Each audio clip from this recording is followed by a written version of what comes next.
계엄 이거 해제하는 거 정말로 중요했는데 12월 4일 날 새벽에 12월 4일 3일 밤이죠. 다른 사람들은 전부 국회 담을 넘어서 정말 들어가 전부 계엄 해제에 참여했는데 본인은 왜 담을 넘어가자는 그 참모 보좌관이 넘어가자는데 뭐 어떻게 야단을 치면서 쉽게 거의 폭언을 하면서 계속 말다툼을 하면서 결국은 계엄 해제 표기를 참여하지 않았어요. 저는 이게 결국 싸우는 척하면서 결국은 실제로는 계엄 해제에 안대한 거 아니냐. 꼭 담 넘어가면 되잖아요. 왜 안 했는지 일단 궁금하고 두 번째로는 지금 단일화 논란이 많은데 저는 이번 내란 극복이 이번 선거의 가장 중요한 과제다라고 생각해요. 그런데 이거와 관련해서 우리 이준석 후보께서는 이 내란 세력에 대한 입장이 어떠한지 또 극우 세력에 대한 입장은 어떤지 결국 저는 이 후보께서 내란 세력인 국민의힘 김문수 후보와 단일화할 거다 이렇게 예상을 저는 개인적으로 해요. 근데 당권을 주겠다든지 총리를 맡겨주겠다 이런 제안이 있었던 걸로 보이는데 단일화, 이 내란 세력 후보와 단일화 할 건지 궁금해서 한번 물어봅니다. 이거 뭘 또 거래를 하는 거 이건 불법 아닌가요? 저는 결국 이재명 후보가 음모론적이고 세상을 참 삐딱하게 보고 있다는 것을 다시 한번 증명하고 있다 이런 생각을 합니다.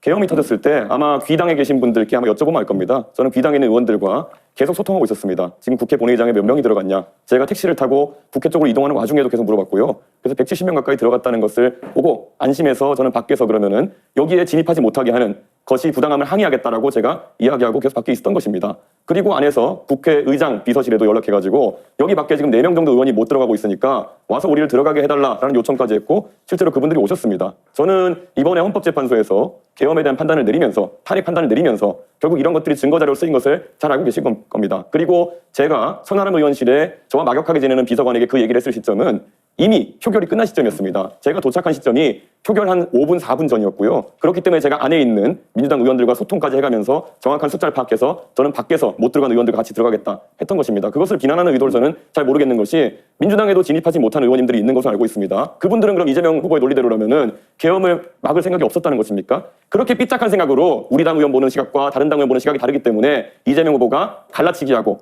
우리 편 아니면 다 적이라고 본다는 그런 이야기를 듣는 겁니다. 굉장히 안타깝고요. 저는 국민의힘의 이야기에 대해 가지고 단 한 번의 예외 없이 단일화에 관심 없다고 이야기하고 있습니다. 이재명 후보는 그냥 본인의 망상 속에서 계속 그것만 두려운 겁니다. 그래서 이런 아주 중요한 정책을 물어봐야 되는 자리에서 자기 궁금증 해소하러 나오신 거거든요. 저는 이런 것들은 이재명 후보가 굉장히 편협한 시각을 갖고 있다는 확신을 국민에게 줄 거라 봅니다. 네, 제가 정리삼아 이 말씀을 한번 드려볼게요.